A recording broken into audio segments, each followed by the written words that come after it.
এটা মহিলাদের ক্ষেত্রে 3,000 টাকা এবং যুবকদের ক্ষেত্রে 3,000 টাকার প্রতিশ্রুতি আমাদের দেওয়া হয়েছে।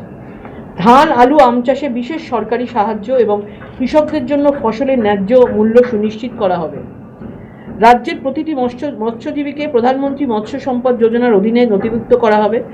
অর্থনীতিকে চাঙ্গা করতে পশ্চিমবঙ্গকে একটি শীর্ষস্থানীয় শিল্পকেন্দ্রে এবং দেশের অন্যতম প্রধান মাছ রপ্তানিকারক রাজ্যে উন্নতি করা হবে। আপনারা সকলেই জানেন যে বিজেপি মানেই মাছ মাংস চলবে না বলে যে কনফিউশন, যে রকমভাবে মানুষের কাছে একটা ভুল বোঝানোর চেষ্টা করা হচ্ছে, সেটা যে এই সংকল্পপত্র দেখে পরিষ্কার বোঝা যাচ্ছে যে বাঙালি মাছ ছাড়া কখনো থাকতে পারে না এবং নরেন্দ্র মোদীজি প্রধানমন্ত্রী বিভিন্ন স্তরের মানুষের ক্ষেত্রে সেটা ভেবেছেন এবং মৎস্য ব্যবসাটাকে কিভাবে আরও উন্নত করা যায়, সেই মৎস্য শিল্পকে আরও কীভাবে উন্নত করা যায় তার দিকে কিন্তু ধ্যান দেওয়া হবে।